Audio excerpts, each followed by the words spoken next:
the 4th be with you. I'm Walter, and I am the film Hermit, and welcome to my channel once again. And May is going to be my Star Wars month, where we're going to talk about the Star Wars films that we haven't talked about yet, do some unboxings. And this is actually a big month for Star Wars because back in May of 1977, that is when the original Star Wars came out into theaters. And a large majority of the movies did come out in May. So the movie I'm going to talk about today is going to be Star Wars, Episode 1, The Phantom Menace. Now, this movie came out May 19th of 1999. So I'm going to talk a little bit about how I feel about this film and what happened to me when I originally saw it in theaters. And we're going to talk about the Blu-ray releases and physical media releases over the years. So I always forget this, I want to mention it right now. If you like my videos, please like, comment, subscribe. Helps the channel so much. So as I said, this movie came out in 1999, and gosh, I mean, that's well over 20 years ago. So it was a little different when you went to the movies back then. And this was actually one of the biggest movies to come out at that time ever. And it was insane to go try to see this movie at the theater. Let's go. So back in 1999, we didn't have, you couldn't buy tickets in advance online. There's no online ticketing.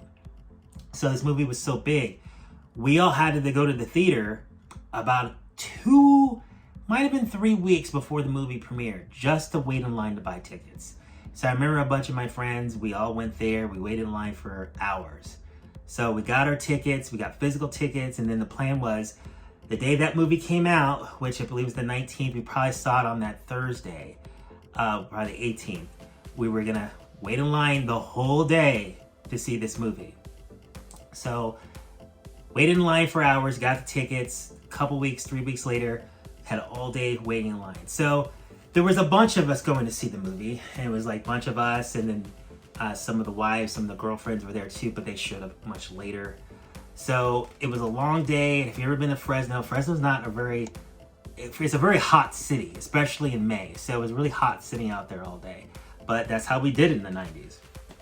So I remember at one point we would take breaks. So we'd be out there for a while. Someone would go home, bring drinks, come back and forth, back and forth. I remember for me, it was like a long, long day because I knew someone that was a projectionist there. And actually, I don't remember I knew if he worked there before I got there. I think I ran into him. He invited me into the theater. He showed me the theater booth, the projectionist booth. I got to see all the projectors. And I think it was like the middle of the afternoon. And like, he invited me to just go in and watch a movie for free. So I don't remember what I watched, but I watched a movie for a couple hours on my break. And then I remember coming out of the theater and my friends were like, "Oh, where you been?" And I was like, "Oh, I was watching a movie. I got to see one for free." But we still have more hours to wait because that showing was not until midnight. So I remember also that night, my car got broken into because it had been there all day. Someone broke into my car. I think they stole a pair of jeans that I had because I was wearing shorts for the day and I was going to switch into jeans at night because it was going to get colder. Stole my jeans. They stole my CD player out of the car. So I had to call the police. The police came, took a report. And I do remember the security guard was, he was an old boyfriend of a girl that I liked in high school a lot. I didn't really remember him right away, but then he kind of reminded me. He's like, "Oh, remember me? I used to go out with so-and-so." And I was like, "Oh, yeah, great. A few years ago, I'd be really sad about that, but not right now. This is Star Wars Day, I don't care." I was like, "Oh yeah, great. Just some chat from high school." So anyway, I was excited to see this movie, but exhausted. So I remember by the time the movie started and I watched it, I was so exhausted and so tired, I did not have an opinion about it. And I remember after it was over, everyone was like, "What you think?" And I was like, "I don't know, I just want to go home." I just want to sleep. And a lot of people talk about how that's how they felt when they saw episode 1 the first time. That they were just so excited to see it and overwhelmed that like they didn't have an opinion right away. And then people came to the conclusions that they hated it, that it was the worst movie ever, blah, blah. I never felt that way. I remember what I felt about episode 1 was like, it felt like we only saw the first part of the story that we've been wanting to see for a long time. We knew how it was going to play out, but we were really anxious to see how it was going to play out. And I felt since we just got part of the story, I really didn't have a firm opinion of that part until I saw all the pieces. But the ride I thought was pretty entertaining. I was not crazy about Jar Jar Binks. I don't think the actor should have gotten all the hate that he got over the years. It was just completely ridiculous. That was like the start of like toxic fandom when it came to Jar Jar Binks. But overall, I saw the movie a couple times at the theater because it was a Star Wars film. I remember this was the last movie that I watched with my dad because my dad passed away at the end of 1999. And I remember he enjoyed it. So this was one of the hugest movies ever. So this movie's always been a part of my library. This was, since it was a new trilogy, I didn't get a box set with this movie until the Blu-rays came out. So I always bought this movie individually. So I'm going to do this different than the other videos that I did. Well, I actually did the videos the same way. I just went over individual releases. I'm going to have a video this month that's going to go over my Star Wars box sets. But this video is just going to go over individual releases of Phantom Menace. So the one thing that came out for Phantom Menace first was there was a VHS box set, which I thought I still had, but I probably sold it because the last time I went home, I couldn't find it. But it was like a large box that had the tape in there. So one of the big releases for this film back in the early 2000s was this Japanese Laserdisc of the movie. So this is probably the only version of this movie that I have that's been unchanged. This film was changed when it went out on Blu-ray. I think the DVD might be the original version too, but it's been a while since I've seen the DVD, so I think the DVD was original. But one of the main things they changed with the movie, they added some scenes in there they should have added, just makes it longer. And the Yoda puppet was switched out. They took the Yoda puppet out and they put in a digital Yoda, which actually does look better.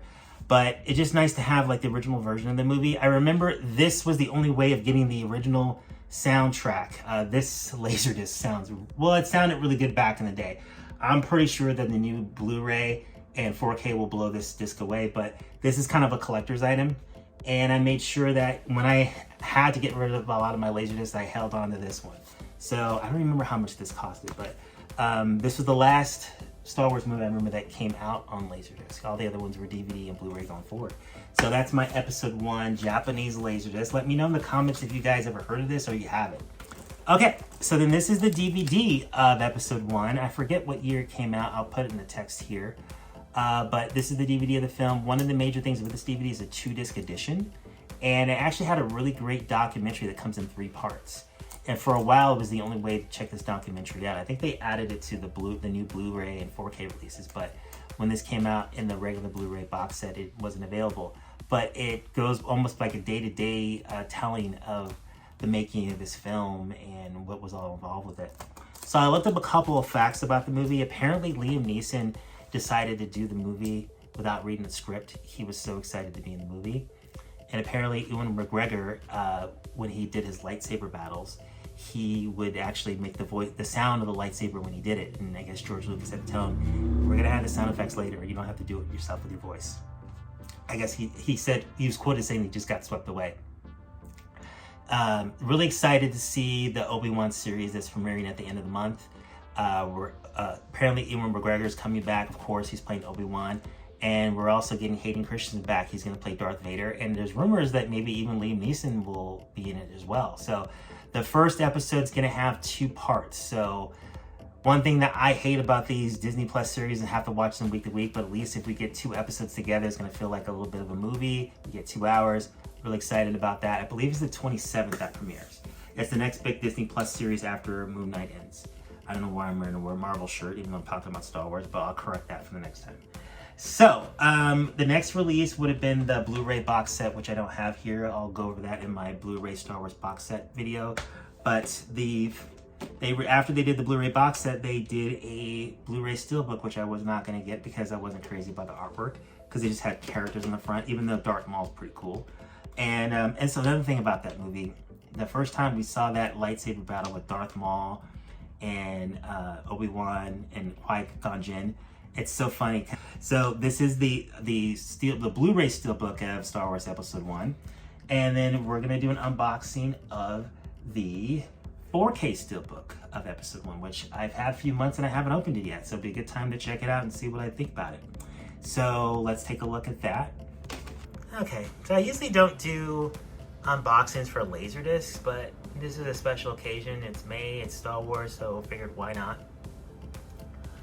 We got some of the interesting thing. It's pretty much the same artwork we got on the DVD years later.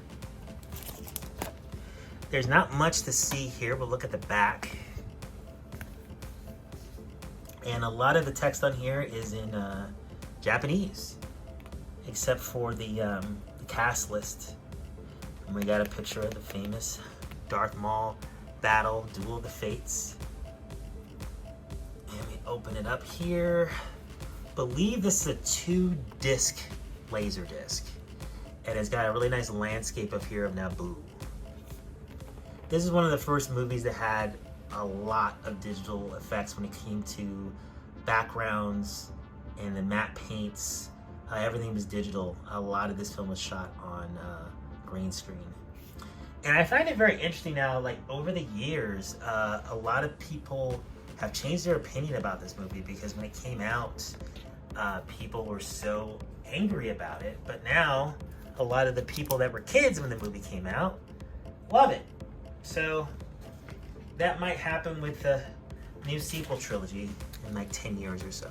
So that's the DVD. I'm not going to do an unboxing of this because it's not really much to see inside. But I keep this wrapped up in plastic. I'm always going to keep this as just a collector's item of this film and its history in home video. So we'll set that aside right now.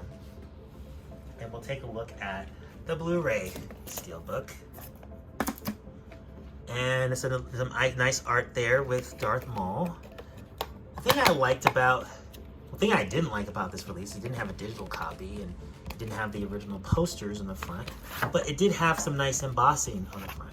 So that's the J card. And we have some nice embossing and debossing here on Star Wars.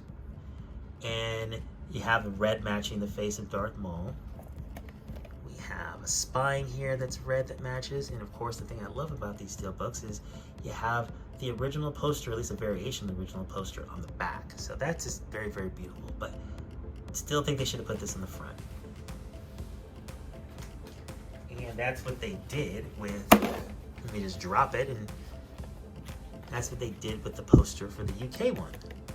So before I get to the UK Steelbook, I want to just take a quick look at the 4K slipcover. We're not going to unbox this one. I'm going to keep it sealed. Like, again, I'm just going to keep it as a collection of this movie's history on 4K and on Blu-ray and on physical media all together. But I wanted to pick it up because even though I love this art better, this was pretty nice art that they did. And one thing, if I didn't note this before, Disney, normally they don't put art on their Blu-ray discs. Star Wars is the exception. All the discs had art. The Blu-ray disc, the 4K disc, and all the bonus discs. So I'm going to set this one aside for now. And let's open up our Blu-ray Steelbook.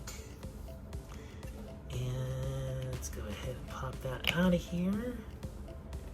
And I think for a lot of these, I put the 4K disc in here, and I didn't do it with this one because I didn't really like this movie in 4K. This is one of the movies that was actually of the prequel series that was actually shot on film, and it didn't have I don't think I liked the way the Blu-rays looked on this one. I don't know if it's still a 2K digital intermediate or not, but it was not very impressed by this transfer. But again, it's been a few years since I've watched it. Maybe I'll give it another chance and see what it looks like. So I'm gonna go ahead and open up this 4K Steelbook and compare it to the other Steelbook and see what I like. Like I've mentioned this before, these UK Steelbooks, I was drawn to them because they had the original poster art on here, and they did not release them in the US, so it made me more curious. But I don't believe these do not have any embossing or debossing.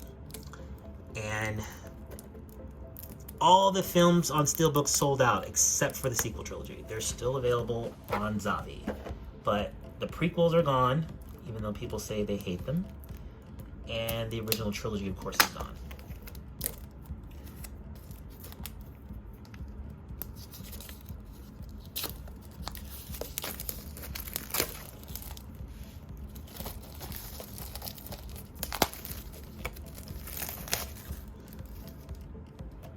Alright, so we're going to take a look at the J card.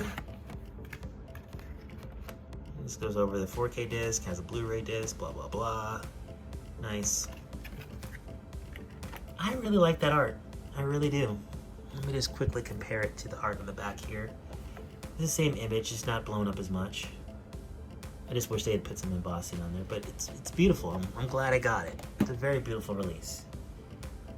Okay, so let's take a look at the spine. Menace. So this time we got Darth Maul on the back. These don't have digital code, so I don't have to worry about that. Let's go ahead and take out the discs. We have disc art on the Blu-ray disc.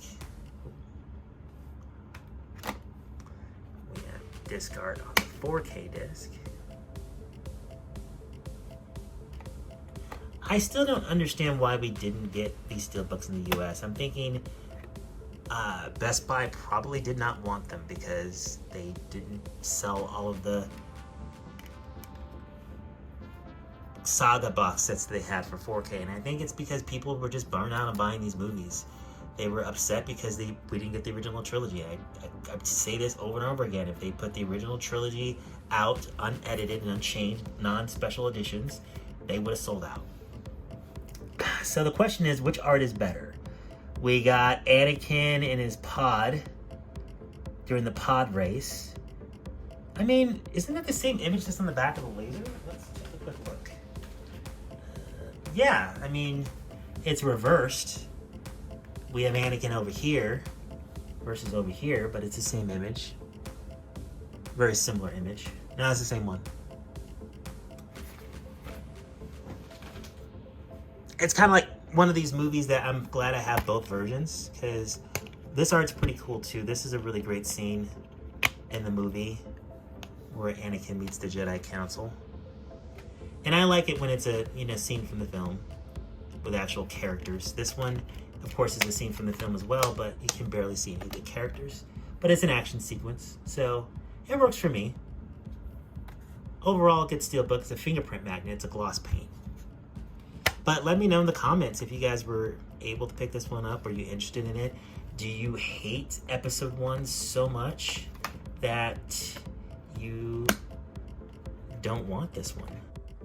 Okay, so that is my unboxing of my single editions of Star Wars Episode 1, The Phantom Menace. Again, if you like my videos, please like, comment, subscribe. It helps the channel so much, and I appreciate all your support. Thank you for watching, and you have a great day.